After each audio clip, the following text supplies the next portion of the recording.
Jalen. The Clippers can do whatever the hell they want, but I'm not going to trust them. Correct me if I'm wrong, but There's two teams in the East that are outside the playoff projection right now, that being the Toronto Raptors and the Miami Heat. And these are two teams that are usually top five in the East year in and year out for the past couple of years. Do you think their woes will continue, or are you confident that these two teams will figure it out? And why do you believe what you believe? And Perry, we'll start with you. I never really bought into the Raptors hype, but this is really disappointing. I thought they'd at least squeeze into the maybe bottom four for the playoffs, so like the bottom half for the standings. What I see here, it makes a lot of sense. I can't have two undersized guards leading my backcourt. Pascal Siakam, I feel that he's regressed a little bit in terms of his overall look as a player. He doesn't seem to have an advanced offensive package, if that makes sense. I don't see him with an array of moves. I don't see him getting to certain spots with certain skills. I see a lack of fundamental skill from him. I don't see that skill set where he can give me maybe like hit the open three at a higher clip or get to certain spots and shoot the pull up jump shot and break his man down and be the player we thought he could have been, hence his all-star starting job, I think 3 seasons ago. As for the Miami Heat, I think they figure it out. They've had a lot of injuries. They've had a lot of roster turnover from the COVID implications. I think they galvanize together. They figure it out. But if they don't, I think it's all in the plans. I think it's all in the books.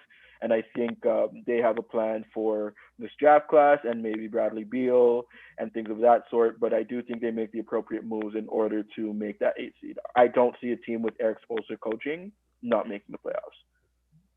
Jalen, what do you make of the Raptors and the Heat situation? Do you believe that these two teams will figure it out and make playoffs, or you don't? Or you're not confident at all, and why?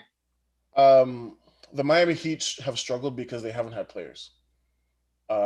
They've struggled a lot with the COVID protocols and the health and safety protocols and stuff like that. So they've missed. So Jimmy Butler has missed the majority of games. Goran Dragic has missed a chunk of games. Duncan Robinson has missed a chunk of games. Their core has missed a lot of games. They've only had Tyler Hero, Precious Achua, who has been balling, but at the same time, it's his first year, right? Um, and they've had their strength of schedule has been absolutely ridiculous. They've played some of the best teams in the league. So for me, I don't really, I'm not giving them a pass, but I don't really want to put too much stock in their struggles early on. When I look at the Raptors missed Pascal Siakam for 2 games, who's supposedly, as I am being told consistently by Raptor fans, is their best player. Um, and they're two undersized guards who are 6'1" and 6 feet respectively. They are 26th in rebounding. They are 13th in points against, 17th in points scored. Their defensive rating is 18th. Their offensive rating is 14th. Um, what do they do well? Not much. It takes otherworldly performances from Fred Van Vliet to scrape by. Pascal Siakam, I was told that based on his responses after the loss, after his playoff performance in the bubble, that it looks like he's going to take this summer seriously to work on his game. Um, I just don't see enough from Pascal Siakam to justify his contract. Um, but that's neither here nor there. For me, the Raptors, their biggest issue is rebounding the basketball on defense. One thing that Nick Nurse and the Raptors, sorry, Perry, I'll finish on this, but one thing that Nick Nurse and the Raptors have been able to hang their hat on in the past is that they've been good defensively. So last year they were top 10 defensively. The year before that they were top 5 defensively. The year before that they were top 5 again, actually, under Dwayne Casey. Um, I don't see enough to suggest, like, especially if Aaron Baines is 7'1", 7'2", and grabbing 4 rebounds a game. That's atrocious. He needs to look himself in the mirror and cut his hair. What if like what is his purpose? Like 7'2" and you only grabbing 4 rebounds? Come on, man! Don't disrespect basketball like that. The closest to the rim, you can't grab more than 4 rebounds in a game, and you play 30 minutes. And Miss me with that, your man. 6'1" point guards grabbing 10 boards and shit. Like, Exactly. Like, miss me yeah, with that, bro. you gotta check yourself right there. But that's what worries me So about the Raptors, especially if they play a team. Sorry, Perry, and I promise I'll end on this. Especially if they play a team like like the Sixers with Joel Embiid, or the Pacers with Domas Sabonis. Um, that could be a problem because those teams rebound the basketball at a very high rate. Well, and then before Perry, I'm gonna let you give a quick note, and then we'll move on to Mukhtar. But I want to touch on the thing that you said about like the Demonte Sabonis and like the matchup situation. That is where the Raptors have been struggling, and even Chris Boucher has been struggling. When they play, I think it's the Sixers. This man is non-existent. And When he's playing, there's certain matchups that this guy that he just doesn't work. And like I've watched and paid attention to the stats versus Joel Embiid. They are not great. And I know we're saying Joel Embiid's playing at a high level, but that's a problem when Mans can't play against every team. So that's where the Raptors are going to be struggling because their big man situation is depleted. especially when they play longer teams as well. I think that's something that Mm-hmm. Fred VanVleet in the past has struggled against. And we've seen a little bit this year when he has longer defenders on him, that he struggles to do the same thing as when he's playing against like Stephanie Curry's or guys of those builds. Um, so that's something to look out for as well. Because if you're gonna be guarded by Malcolm Brogdon, Matisse Thybulle, super long guys, you're going to be able to, you're going to have to create. But I know Marquez about to bring up his anomaly 54-point performance tonight against the great, all otherworldly Orlando Magic. But we'll let him have his moment of shine there. I just wanted to ask a quick question, Jello. Yeah. So are you saying that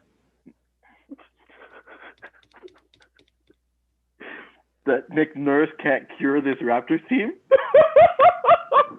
Anyways, you're done. Mukhtar, are the Raptors in, yo, shut up. Yo, shut your NizeDat. Yo, mute your mic. Stupid. Yo, can someone mute him, bro? Yo, that was yo. Oh my god. The bare foolishness.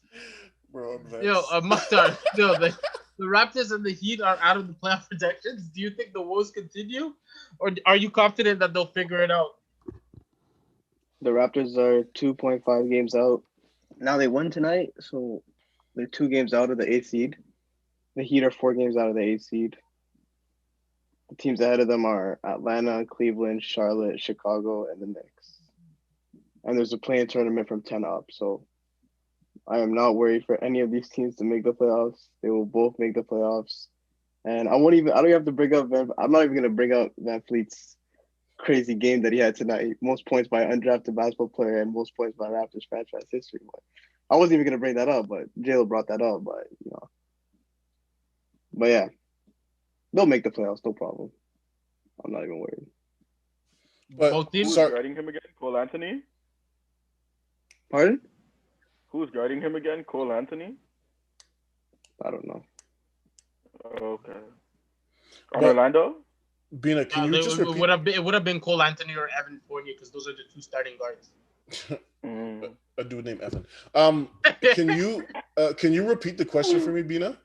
Yeah, okay. The Raptors and the Heat are out of playoff projections right now. Do you think their woes continue, or are you confident they will figure it out, and why? Okay, so figure it out meaning, like, will they figure it out and make the playoffs? Is Yes. what you're saying? Yeah. Okay. Yeah. Because I didn't answer my question correctly. Then I just want to make sure. And so, Mukhtar, you believe that they'll make playoffs and they'll figure it out just because of the teams that are ahead of them. So you don't believe none of the teams ahead of them can make it, not even the Atlanta Hawks? I'm not knocking any of the teams ahead of them. I'm not trying to say that they're lesser franchises than the Raptors and the Miami Heat, but if we look at the last 5 to 10 years in the NBA, the Raptors and Miami Heat have built very good cultures and very consistent cultures that rely on winning, which is make to the playoffs and try hardest. So they both have great coaches. They both have good systems. They both have good front offices. I kind of blame Masai Ujiri for the Raptors' struggles right now because he went and signed two centers that are non-rebounding centers, and he had to cut one of them midway, like a quarter of the way through the year. And now we have we have Aaron Baines who averages 4 rebounds a game and an undersized center in Chris Boucher who's unplayable in most games. So you do have to put blame on him at some point. Hopefully he does some stuff in the trade deadline, but those franchises in Toronto and Miami, they're one of the class franchises in the East as it pertains to winning in the last decade. So I'm not worried about that. Do you think Chris Boucher is really that undersized though? Are you talking about height or his build? I'm not saying that he's undersized. He's 6'9", and sometimes he has to play against Embiid. Sometimes he has to play against Giannis. It's too much for him. I don't think he can handle that matchup. So does Bam. But Bam's thick. He's not as thin as this guy. This guy's really thin. Did you call Bam sick? Is what I'm saying is Chris Boucher is very thin, and Bam he's fuller. He can handle it. Okay. Okay. Thank you, Mukhtar. Yo, I don't even know where to go from there, Mukhtar. What the hell? Bro, I don't know how to respond to that. This man said Bam. No, but think of it though. Chris Boucher is thin as hell. Bam is just bigger. He just got the size. Bro, but they're professional athletes. As a professional athlete, you have to figure out a way to compensate for your shortcomings. This man, okay, Chris but Boucher, the thing is, he can't put muscle mass like this. You don't need muscle. Like, you don't necessarily need muscle mass. KD taught us that. Can KD guard Joel Embiid, bro?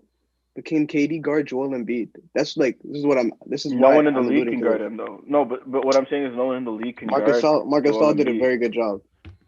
Okay. Marc Gasol nullified this Joel guy in the Embiid playoffs. average. He averaged like 10 points per game. Joel Embiid scored 0 points in an entire game against Marc Gasol. Bro, in the first 4 games of the Raptors playoff series, he had like 13, 10, 11. Well, exactly. You just asked me. You told me to name somebody. You guys have Marc Gasol as a Hall of Famer? Yeah, eventually. For what in terms of everything he's accomplished, in terms of what he's accomplished, think of it. Basketball-wise, he's Naismith a basketball Hall of And then you told me that Melo's not a Hall of Famer? Oh my God, Melo's. Bro, where'd you come from? Yo, I came from the same place that I've been sitting. You telling me Marc Gasol is a Hall of Famer and Melo's not? He's a champion. Did I say Melo's not a Hall of Famer? I'm pretty sure we got into this argument before because you. No, he just said that because he wanted to piss you off. Let's be honest, bro. I don't think if I said that, like, no, I think Melo's like a Hall of Famer. You know, like you satisfied me. I don't need to hear anymore. Pause. I don't need to hear.